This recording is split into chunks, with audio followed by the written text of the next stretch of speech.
नमस्कार मित्रांनो, आपल्या यूट्यूब चॅनलमध्ये पुन्हा आपलं स्वागत. मित्रांनो, आपल्याला माहीत आहे स्वयंपाकघर म्हणजे घरचा आत्मा. घरचा आत्मा जर आनंदी प्रफुल्लित असेल तर घरात आनंदी वातावरण निर्माण झाल्याशिवाय राहणार नाही, हे तर आपल्याला सर्वांनाच माहीत आहे. तर चला मित्रांनो, आज आपण जाणून घेऊया घरातील स्वयंपाकघर आणि ती कोणत्या दिशेला आणि त्यात काय काय असावं आणि काय काय नसावं. स्वयंपाकघर आणि स्वयंपाकघरात काम करणारी गृहिणी जर उत्साही आणि निरोगी राहिली तर या घराची प्रगती कोणीही थांबवू शकणार नाही. आणि आजच्या या धावपळीच्या काळात आपण इथेच विसरून जातो आपल्या देवघराची आणि स्वयंपाकघराची काळजी करायला. तर चला मित्रांनो, आज आपण जाणून घेऊया आपल्या देवघराची काळजी घेऊन आपण आपले जीवन आणि आपल्या कुटुंबाची सुरक्षा कशा प्रकारे करू शकतो. तर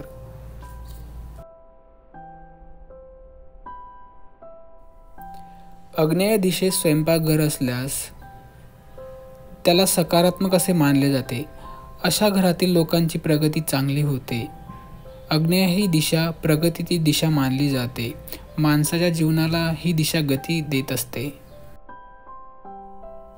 आग्नेय दिशेस ज्या घराचे देवघर असेल त्या घरामध्ये अन्नधान्यांची भरभराटी नेहमी पाहायला मिळते.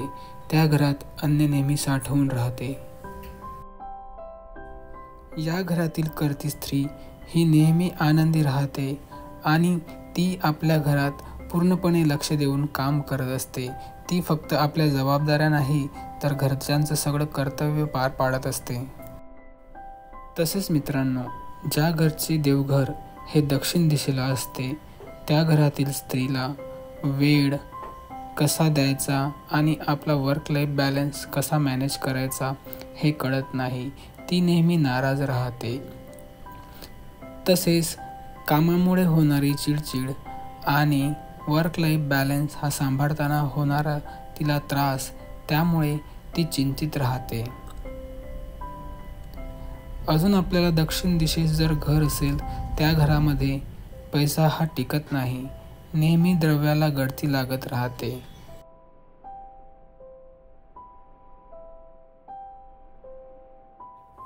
घरातील कर्ता पुरुष याचे घरामध्ये लक्ष लागत नाही, त्यामुळे तो नेहमी चिंतित राहतो. याची आपण काळजी घ्यावी. नैऋत्य दिशेला जर आपलं स्वयंपाकघर किंवा देवघर असेल तर अशा घरात स्त्रियांचे प्रभुत्व जास्त असणार. या घरातील स्त्री जेथे जेथे जाणार तेथे तेथे स्वतःचं प्रभुत्व स्थापन करण्याचा विचार करणार. या घरांमध्ये नेहमी आजार पाहायला मिळतात. विशेष करून जी काही लहान मुलं असतात त्यांना आजार आणि व्याधींचा ग्रस्त हा खूप प्रमाणात वाढतो. त्याच्यामुळे घरातील वातावरण परत नकारात्मक व्हायला सुरुवात होते आणि सगळ्यांचीच घरामध्ये चिडचिड होते.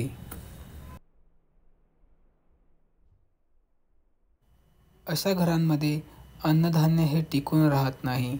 नेहमी आपण बघतो अन्नाचा अपव्यय हा खूप प्रमाणात होत असतो. त्याच्यामुळे खूप सारं अन्न फेकून द्यावं लागते. तसेच आपले घरातील देव्हारा किंवा स्वयंपाकघर नैऋत्य दिशेला असेल तर शेजाऱ्यांशी नेहमी संबंध खराब होत असतात.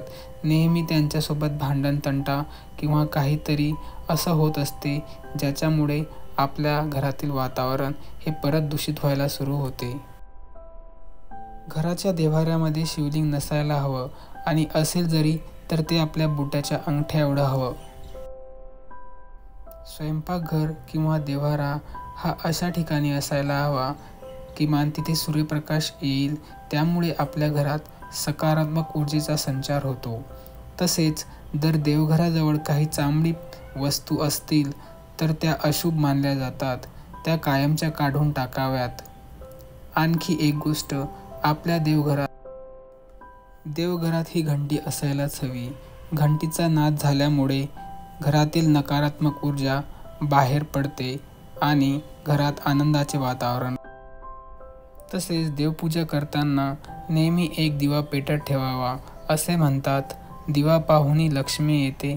आणि मित्रांनो, माझा विश्वास करा, ही गोष्ट खरी आहे. तर नेहमी दिवा हा प्रज्वलित ठेवायला हवा. तसेच आपण जे देवाला फुलं आणि पानं वाहतो ते नेहमी स्वच्छ असावीत, कुजलेली किंवा सडलेली नसावीत, याची काळजी आपण घ्यायला हवी. तर मित्रांनो, आज हा व्हिडिओ कसा वाटला? आवडला असल्यास लाईक आणि शेअर करायला विसरू नका. अशा नवीन व्हिडिओसाठी आमचे चॅनल सबस्क्राईब करा. धन्यवाद.